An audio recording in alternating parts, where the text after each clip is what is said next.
Sir, ಈಗ ನಮ್ಮ ಕಾಲೇಜಲ್ಲಿ ಒಂದು ಪ್ರಾಜೆಕ್ಟ್ ವರ್ಕ್ ಕೊಟ್ಟಿದ್ರು. ಯಾವುದಾದ್ರೂ ಒಂದು ಬಿಸ್ನೆಸ್ ಇಂಟರ್ವ್ಯೂ ಮಾಡಿ, ಬಿಸ್ನೆಸ್ ಅಂದರೆ ಸಕ್ಸಸ್ಫುಲ್ ಬಿಸ್ನೆಸ್ ಆಗಿರೋ ಒಬ್ರದ ಇಂಟರ್ವ್ಯೂ ಮಾಡಿರಿ ಅಂತ.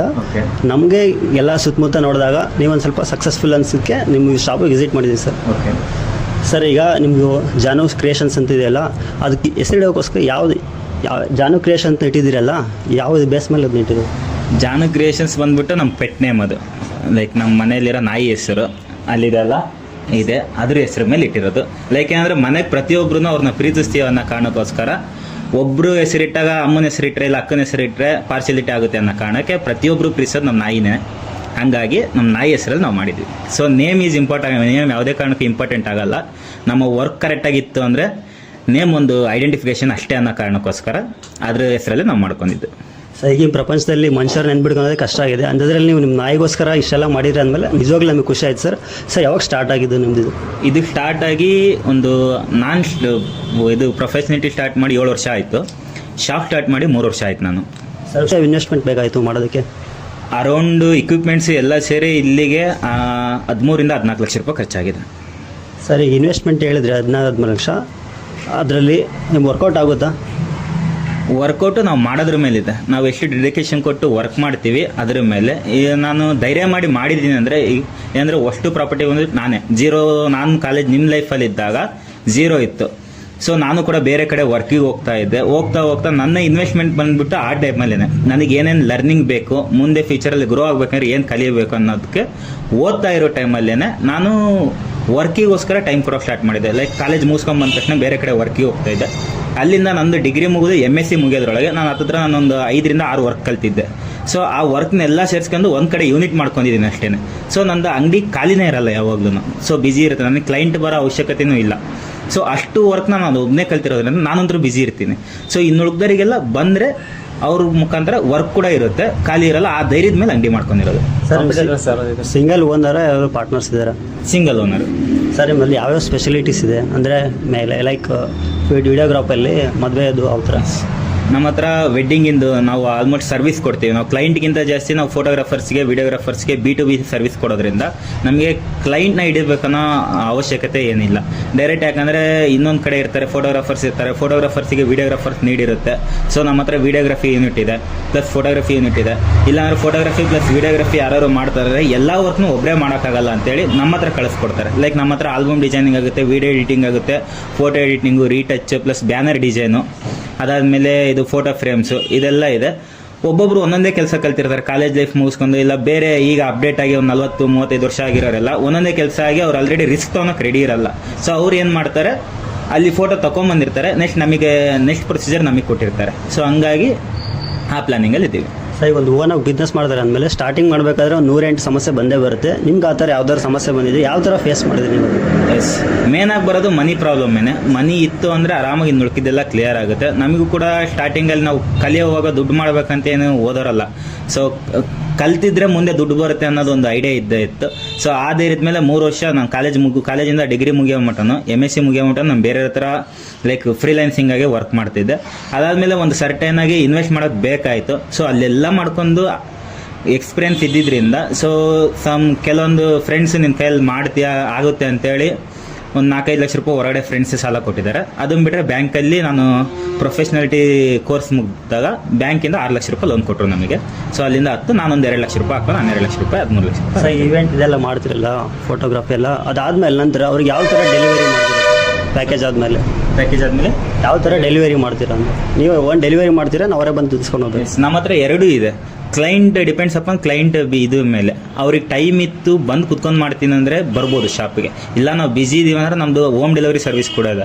ಆಲ್ಮೋಸ್ಟ್ ನಮ್ಮ ಕ್ಲೈಂಟ್ ಎಲ್ಲ ಇಲ್ಲಿ ಬಂದು ಕುತ್ಕೊಂಡು ಲೈಕ್ ಬಂದು ಇಲ್ಲೇ ಸೆಲೆಕ್ಟ್ ಮಾಡ್ತೀವಿ, ಇಲ್ಲ ಇಲ್ಲಿ ಶಾಪಿಗೆ ಬಂದೇ ಮಾಡಬೇಕಂತ ಏನಿಲ್ಲ. ತುಂಬ ಕಡೆ ಏನು ಸರ್ವಿಸ್ ಅಂದರೆ ಫೋಟೋಗ್ರಫಿ ವಿಡಿಯೋಗ್ರಫಿ ಮುಗಿದ್ಮೇಲೆ ಸ್ಟುಡಿಯೋಗೆ ಬರಬೇಕು, ಬಂದಮೇಲೆ ಅವ್ರು ಸೆಲೆಕ್ಟ್ ಮಾಡಬೇಕು, ಸೆಲೆಕ್ಟ್ ಆದಮೇಲೆ ನೆಕ್ಸ್ಟ್ ಪ್ರೊಸೀಜರ್ ಸ್ಟಾರ್ಟ್ ಆಗುತ್ತೆ. ಬಟ್ ನಮ್ಮ ಹತ್ರ ಹಾಗಿಲ್ಲ, ಡೈರೆಕ್ಟ್ ಇಫ್ ಇನ್ ಕೇಸ್ ಅವ್ರು ಏನಾದ್ರು ಫ್ರೀ ಇದ್ದಾರೆ ಇಲ್ಲ ಬಿಜಿ ಇದ್ದಾರೆ, ಫ್ರೀ ಮಾಡ್ಕೊತೀನಿ ಮನೇಲೇ ಬರಿ ಅಂದರೆ ಮನೆಗೆ ಹೋಗಿ ಸರ್ವಿಸ್ ಕೊಡ್ತೀವಿ. ಆಲ್ಮೋಸ್ಟ್ ಏನಾದ್ರು ಕರೆಕ್ಷನ್ ಇತ್ತು ಅಂದ್ರೆ ಒಂದು ಇಲ್ಲಿ ರೆಡಿ ಮಾಡ್ಕೊಂಡ್ಬಿಟ್ಟು ಇಲ್ಲೇ ಮಾಡ್ಕೊತೀವಿ.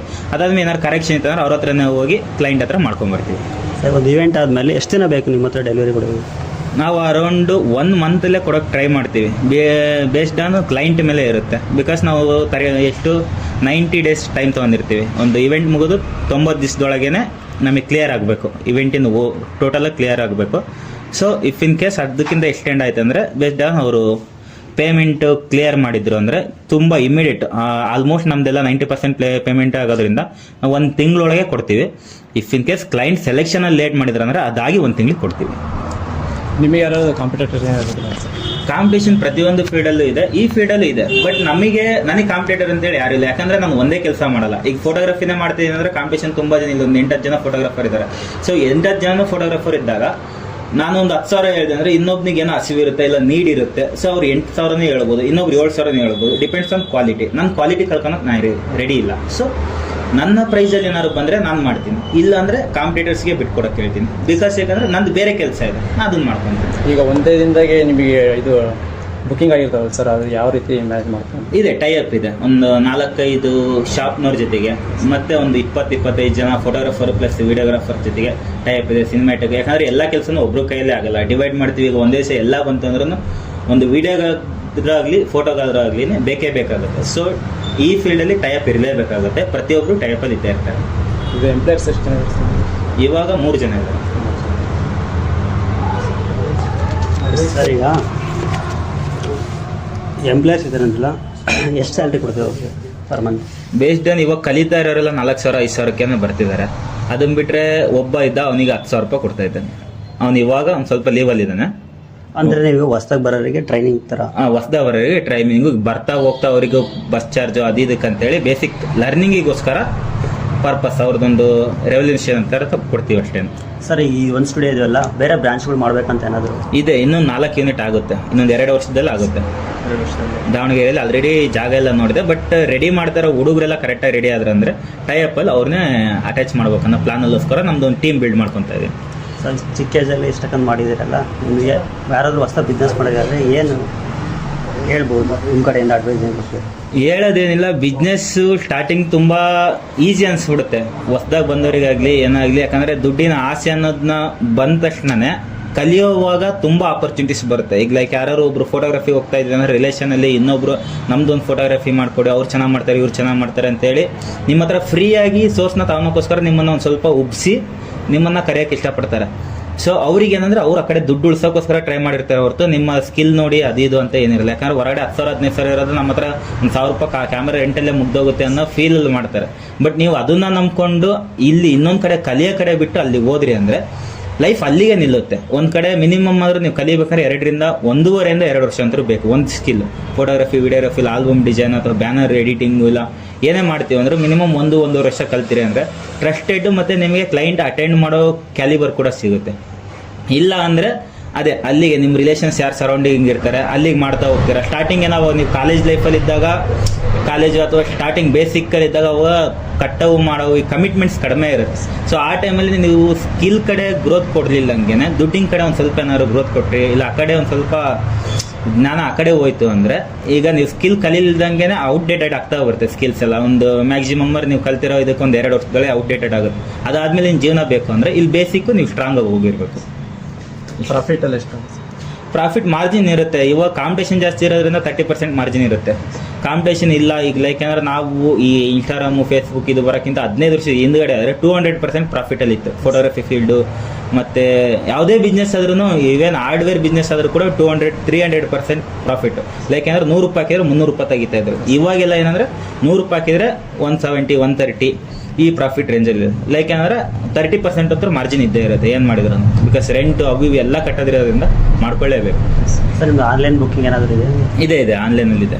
ಜಾನು ಕ್ರಿಯೇಷನ್ಸ್ ಅಂತ ಹೇಳಿದೆ, ನಮ್ಮದು JC ಪ್ರಾಡಕ್ಟ್ ಅಂತ ಇದೆ, JC ಸ್ಟುಡಿಯೋಸ್ ಅಂತ ಇದೆ.